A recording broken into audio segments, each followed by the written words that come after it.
What's up everyone? Welcome back to my channel, and as you can already tell by the title, Clomid round 2 did not work. So this video might be a little bit all over the place because that's just how I've been feeling lately, but right now I'm feeling okay. It's been a rough little bit.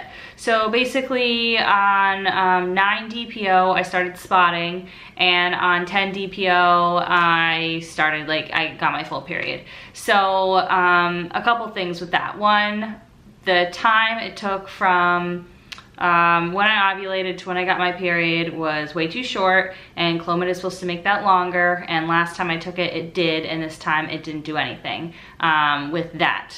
Also, my period this month was super light, so I feel like my lining just didn't build up how it's supposed to. So I think there's an issue going on with progesterone.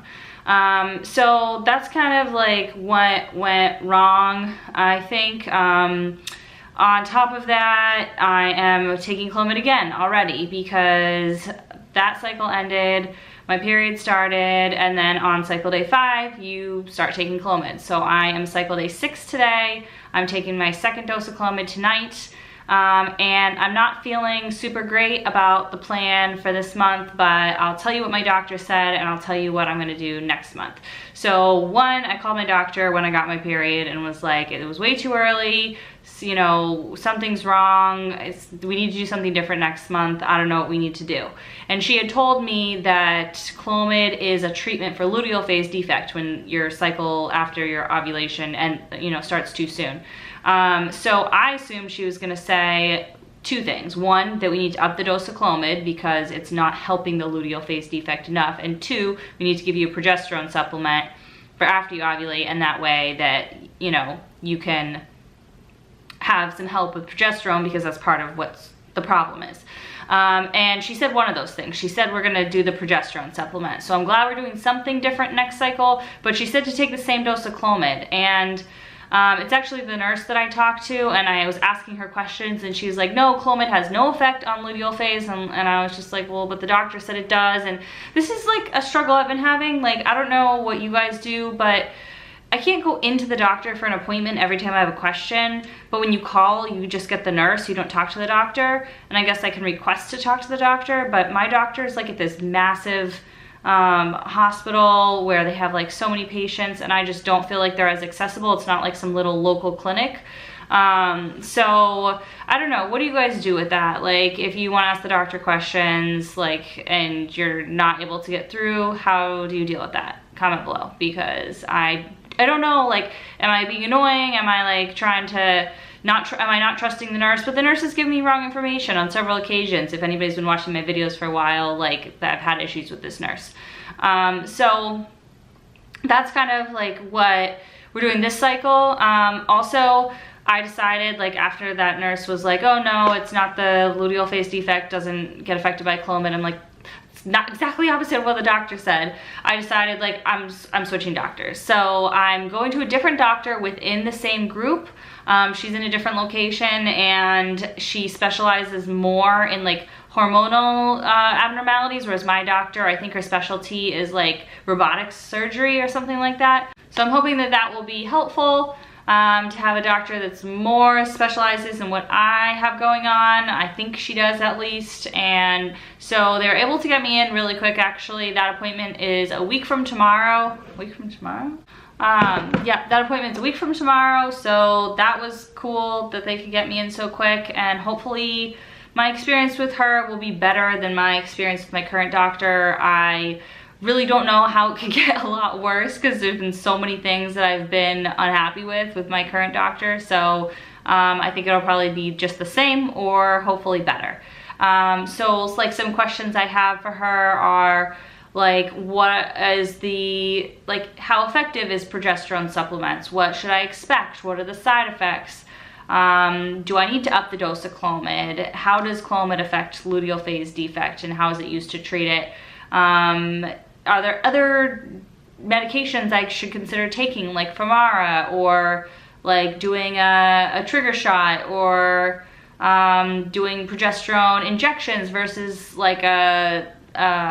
suppository, like, you know, what are all the options? Let's talk through all of the options and pluses and minuses, rather than just like having the nurse like just relay a message to the doctor and then relay it back to me and keep going on this thing, because you can only do 6 rounds of Clomid, and I don't know how many rounds of Femara you can do, but it's limited, and then you're on to IVF, and we're already on Clomid round 3 now. So yes, it could still work, but I don't know, I just feel like something's off with my body, and I don't feel super optimistic about it working. Not trying to be negative, just like, you know, it hasn't worked the past 2 times. I feel like it hasn't even really been close to working. So, and I know that might not make sense to you guys, but like, you know, I felt like cramping like I was gonna get my period about 3 days before I did. And so I kind of knew before, like at the end of my last video, I kind of started thinking, I don't think this worked. And it didn't. And so it's not like, you know,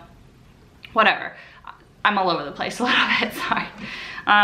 So I'm like super emotional because I've taken Clomid now 3 times out of the past 4 months, and it's really messing with my body and my hormones. I am not somebody who cries, and I've like been crying all the time. So anybody out there taking Clomid who's feeling like extra emotional, I can validate those feelings, because I have just been like very emotional, crying over stressful things and upsetting things, but situations where I'd normally be like, that's annoying, and move on with my day, I'm now like crying.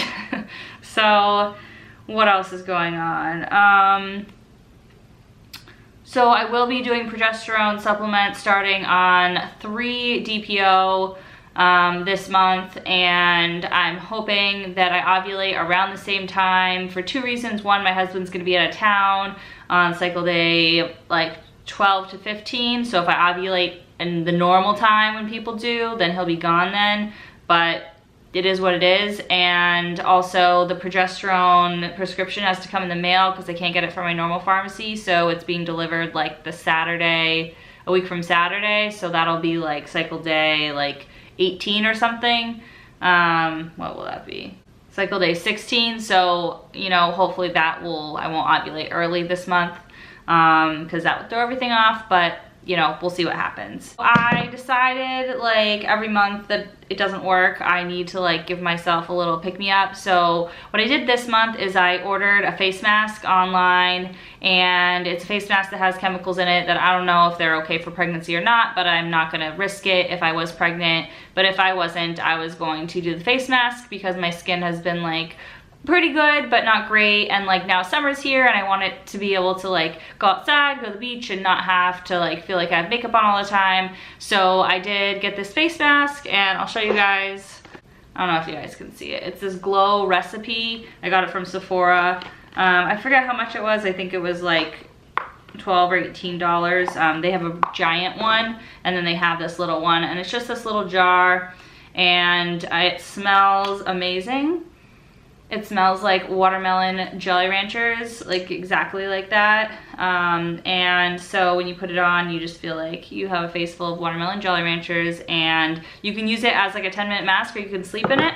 And I slept in it, and I didn't notice a big difference, but I'm gonna use it a couple times. So that's kind of like, let's see, Watermelon Glow Sleeping Mask, Glow Radiant Softening. Radiant Petal Soft Skin, it's just a dream away.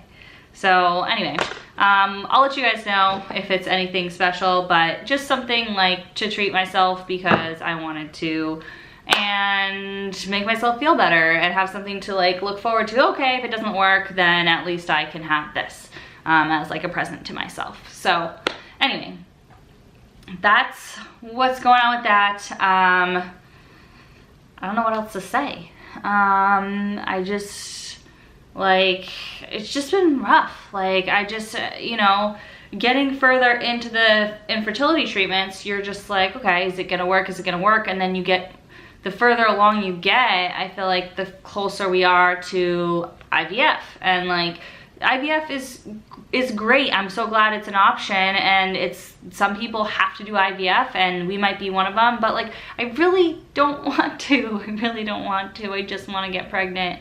And I really don't want to take Clomid for 6 months and all these other hormonal treatments that can cause cysts and all this stuff. It's just, you know, it's hard. It's hard to accept it all, I think. And I'm still like in the process of like being like, okay, I am somebody who's dealing with infertility. Me, like, that's actually happening. Like, it's not just this like fluky thing and then I get pregnant. Like, no, I'm actually having all these issues and we can't figure it out. And I thought it was a thyroid issue. I started taking medication and then I got the PCOS diagnosis and now got this luteal phase issue and maybe low progesterone. And that's the other thing my doctor said, like, oh, progesterone of like, what number was it?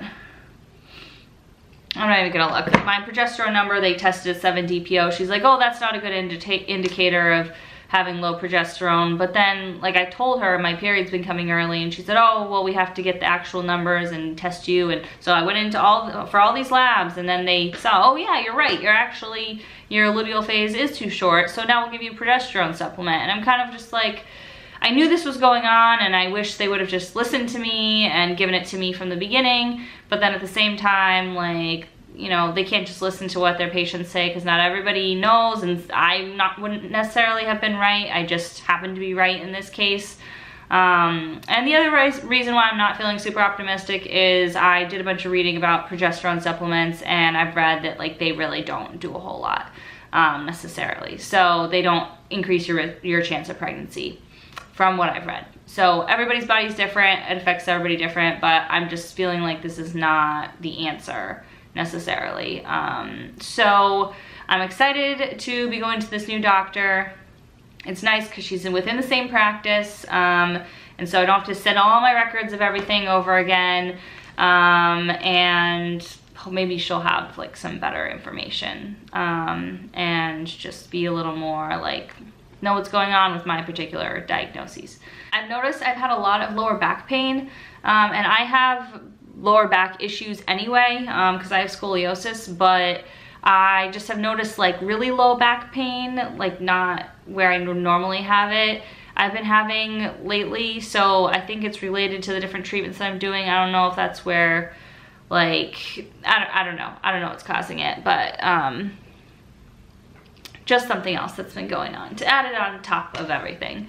I'm just gonna keep moving forward because that's the only option, and life is tough and you just gotta keep moving forward. So anyway, so that's pretty much it for now. I will let you guys know how the doctor's appointment goes next week. Hope you guys enjoyed this video. Sorry it's so rambly. Like I said, this medication is making my brain just like all over the place, and so I really wanted to make a video for you guys because I didn't want you to be waiting in suspense if anybody was waiting to find out if this month worked. So there you go, now you know, and I will make a video next week about my new doctor, how this month of Clomid is going, and if we're changing the plans or anything going forward. I'm kind of inclined, like if this month doesn't work, to switch to Femara, but I don't know if you do Clomid and then switch to Femara, if it's bad to switch back. I don't know, all questions that I want to ask my doctor. If anybody has taken both and you want to let me know in the comments, please, any information you have about your experience would be great. I've heard from a lot of people that Femara is better for PCOS, which I have. Apparently, I still like don't know for sure about that diagnosis because I just have been getting normal periods now. But anyway, enough rambling for one video. I hope you guys enjoyed. Thanks so much for watching. If you are a new subscriber, thank you for subscribing, joining along to watch my journey. I hope you guys are finding these videos informational and maybe somewhat entertaining and relatable. So if you're going through something like what I'm going through, you don't feel so alone. So I will talk to you guys soon, and thanks for watching. Bye.